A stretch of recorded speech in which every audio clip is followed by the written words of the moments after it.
नमस्कार शेतकरी मित्रांनो, मी तुम्हाला आज SRTची सुरुवात करताना काय काळजी घ्यायला पाहिजे याच्याविषयी मी तुम्हाला आज वेगवेगळे मुद्दे, एक 8-9 मुद्दे मी तुम्हाला सांगणार आहे. SRT हे पूर्ण नवीन तंत्र आहे आणि मंडळी, तुम्ही हे नवीन तंत्र स्वीकारत असताना एकदम सगळ्या जमिनीवर ही सुरुवात करू नका. तुम्ही थोड्या जागेवर ही सुरुवात करा. कसं आहे, नवीन मोटरसायकल चालवताना चुका होतात की नाही, तर ही जी सुरुवात तुम्ही कराल तेव्हा चुका होतील. त्या चुकांमधून तुम्हाला दुरुस्ती करायची आहे. एकदम मोठ्या जागेवर गेलात आणि काही चुका झाल्या आणि त्याच्यामुळे क्रॉप फेल्युअर झालं, तुमचं पीक फेल गेलं, तर मात्र लोक तुम्हाला हसतील. ते म्हणतील, बघा आम्ही सांगत होतो ना, तुम्ही कसं गोंधळ घातलात. म्हणून छोटी सुरुवात करा 4 ते 10 गुंठ्यावर आणि ते यशस्वी करा. मग हळूहळू आणखीन 2 एकर करा, 4 एकर करा आणि मग सगळी जमीन करा. असं 3 टप्प्यामध्ये तुम्ही तुमची सगळी जमीन करा.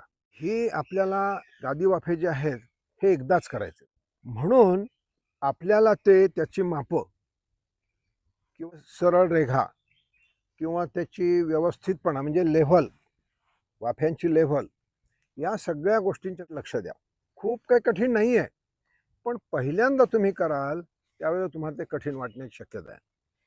तेव्हा आपली लक्षात आलं ना तुमच्या, एकदाच नांगरणी करायची, रोटाव्हेटर, ढेपळं फोडणं, शेणखत टाकणं, जे काय करायचं एकदाच आपल्याला परत परत आपल्याला करायचंच नाही. हा जो गादी वाफा आहे ह्याचं 2 नाल्यांमधला जो सेंटर आहे ते 136 सेंटीमीटर अंतर आहे आणि गादी वाफ्याचा माथा हा आपला 100 सेंटीमीटर असायला पाहिजे.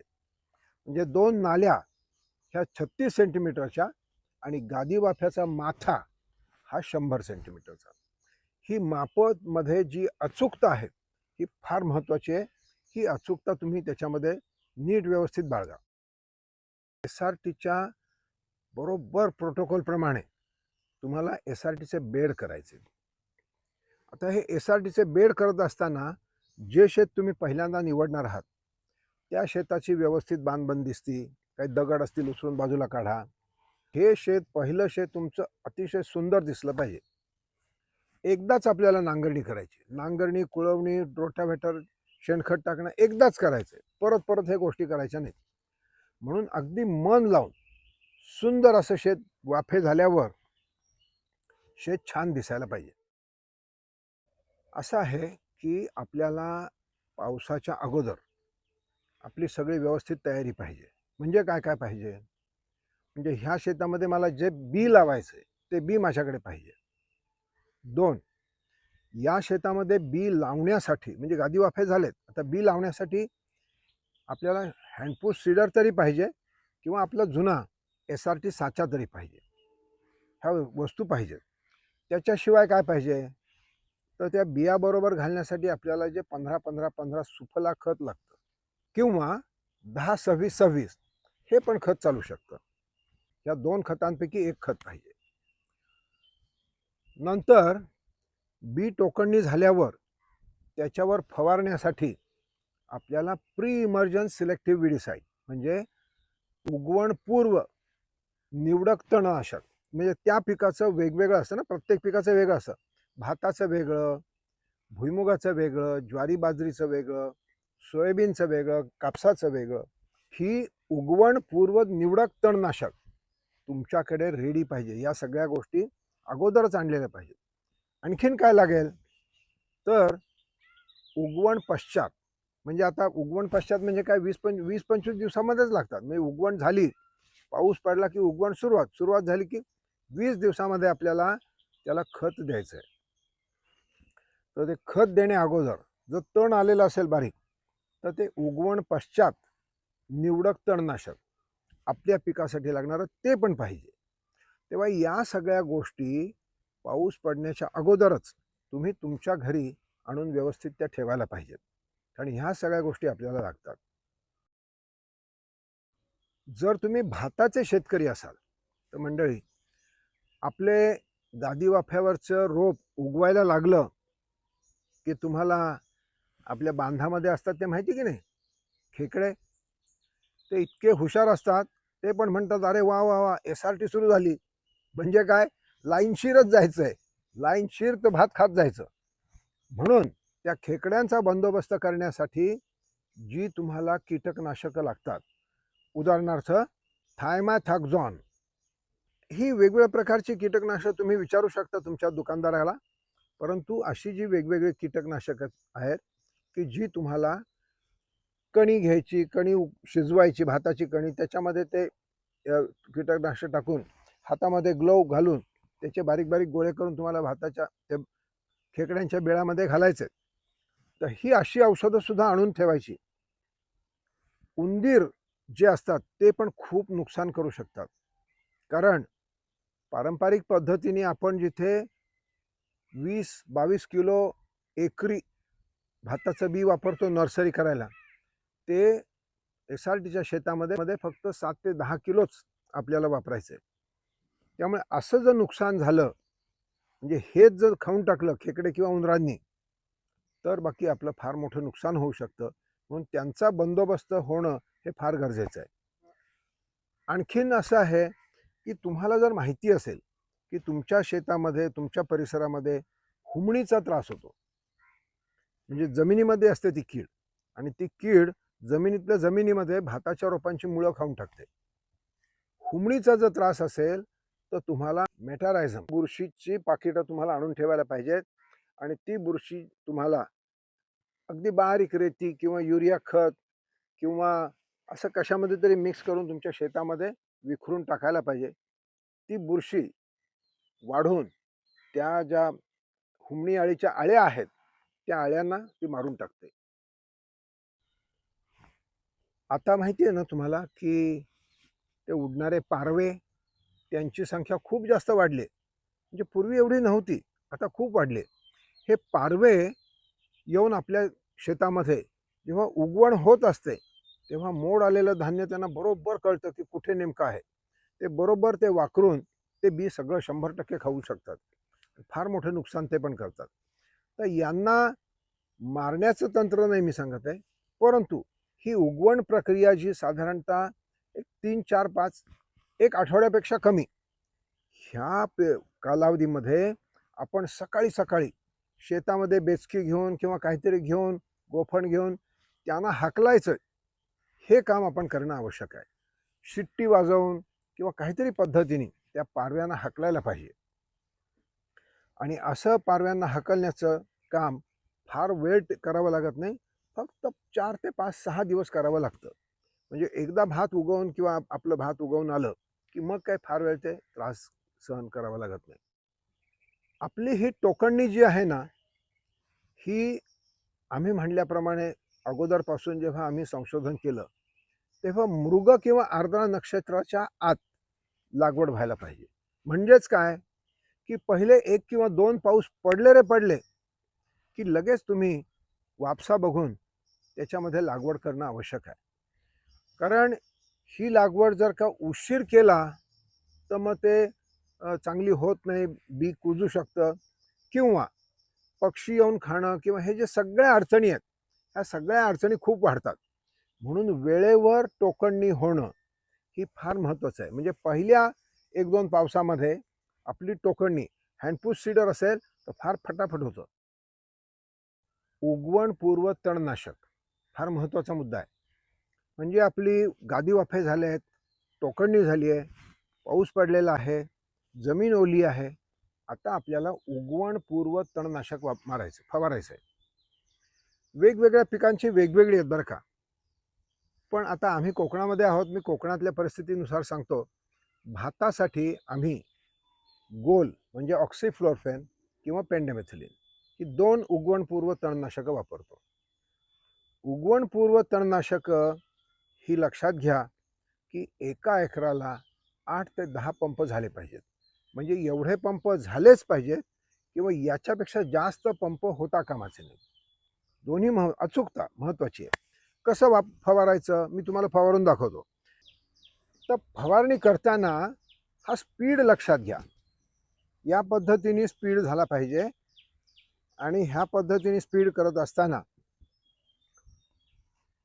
तुमचे 2 वाफे कव्हर झाले पाहिजेत आणि 2 वाफ्यामध्ये थोडीसुद्धा जागा सुटता कामाची नाही आणि जास्त दाट पण होता कामाचं नाही. जागा तर सुटता कामाची नाही आणि खूप जास्त दाट होता कामाचं नाही.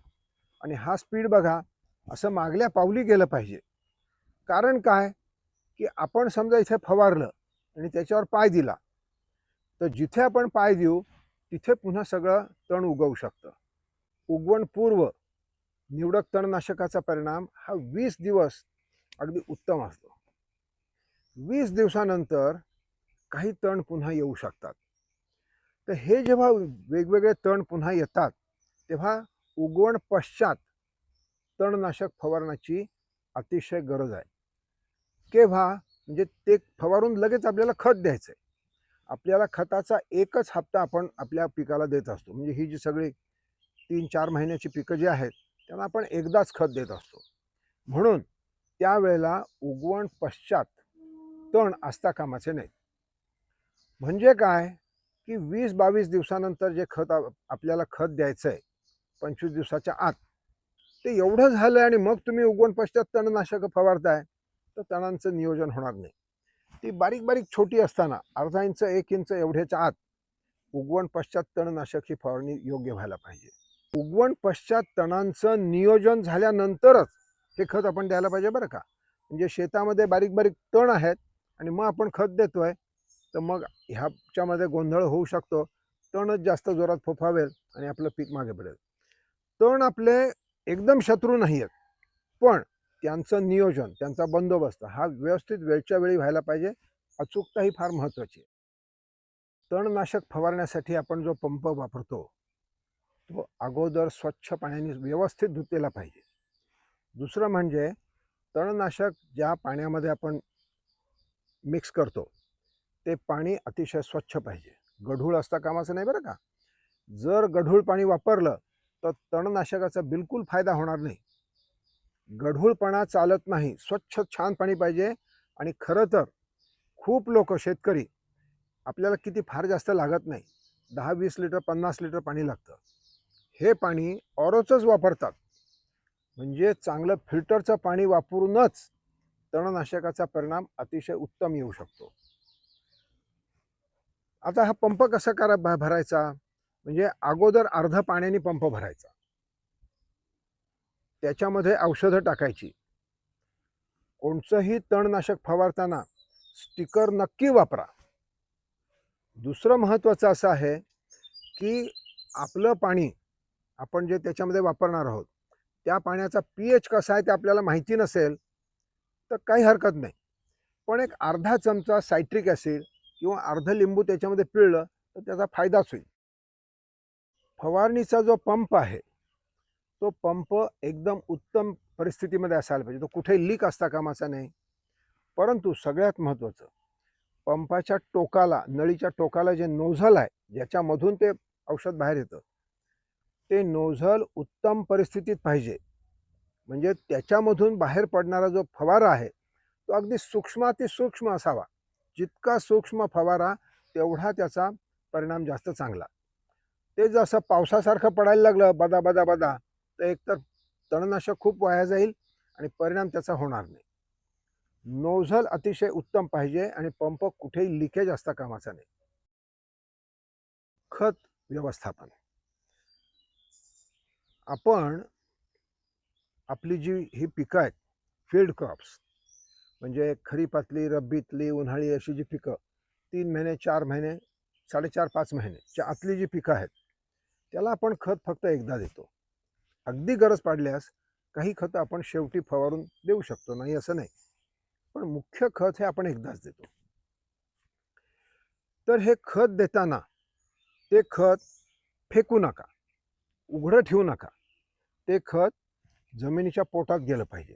ही एक महत्त्वाची गोष्ट. कारण ते उघडं जर राहिलं तर सूर्यप्रकाश, वारा, पाऊस याने ते उडून जाईल किंवा वाहून जाईल. आपल्याला खत हे जमिनीच्या पोटात घातलं पाहिजे, म्हणजे कमी खतामध्ये आपलं काम चांगलं होतं. विशेषतः भाताच्या शेतकऱ्यांनी, आपण जी गादी वाफ्यावर टोकणणी करणार आहोत, काहीतरी कारणाने आपल्या भाताची उगवण झालीच नाही, किंवा उगवण झाली पण ते खेकड्यांनी खाऊन टाकलं, पक्ष्यांनी खाऊन टाकलं, काहीतरी गोंधळ झाला किंवा बी पडताना ते बरोबर पडलं नाही, फार कमी पडलं किंवा काहीतरी कारणाने आपल्या वाफ्यावर काही ओळी काही भागामध्ये समजा बियाची उगवण झाली नाही, तर ह्या परिस्थितीसाठी आपण आपल्या एका कोपऱ्याला थोड्या वाफ्यावर, एक वाफ्याचा थोडासा भाग, त्याच्यावर भाताच्या रोपांची नर्सरी करावी. म्हणजे ह्या गादी वाफ्यावर 4 बोटं फरकाने रेघा ओढायच्या आणि त्या रेघांमध्ये आपण जसं नर्सरीसाठी टाकतो तसं बी टाकायचं, ते झाकून घ्यायचं आणि त्याच्यावर गोलची फवारणी करायची, म्हणजे गोल किंवा पेंडामिथिलिनची फवारणी करायची. म्हणजे त्याच्यामध्ये तणविरहित असं आपल्याकडे रोप इमर्जन्सीसाठी शिल्लक राहील. म्हणजे 20-25 दिवसांनी आपल्याला इमर्जन्सीसाठी कोणी मदत करू शकत नाही. आपण कोणाकडे धावाधाव करायची, बाकीच्या सगळ्यांची धावधाव चालू असताना त्याची गरज पडता कामा नये. म्हणून आपल्या इमर्जन्सीचा विचार करून अगोदरच आपण थोडीशी नर्सरी तयार करून ठेवावी. मंडळी, अर्थात तुमची पिकं सगळी वेगवेगळी असू शकतात. मग ह्या वेगवेगळ्या पिकांसाठी आता आपण सगुणा रुरल फाउंडेशनच्या माध्यमातून एक कृषी रोबोट फोनमध्ये बसवून ठेवलेला आहे आणि त्याची माहिती बघा हे पुढे देतोय. ह्या कृषी रोबोटवरती तुम्ही जाऊन SRT किंवा नमस्कार किंवा हॅलो असं जर म्हटलात तर तो रोबोट तुमच्याशी संवाद सुरू करू शकतो आणि तुम्हाला पाहिजे असलेली सगळी बारीक बारीक बारीक माहिती ही सगळी तिथे उपलब्ध आहे बरं का. आणि ही माहिती कोणत्याही पैशाविना, कोणत्याही परवानगीशिवाय तुम्हाला 24 तास 12 महिने 13 काळ उपलब्ध आहे. तेव्हा मंडळी, तुम्हाला या वर्षीच्या खरीपामधल्या SRTसाठी आमच्या सगुणा रुरल फाउंडेशनच्या टीमकडून खूप खूप शुभेच्छा. धन्यवाद.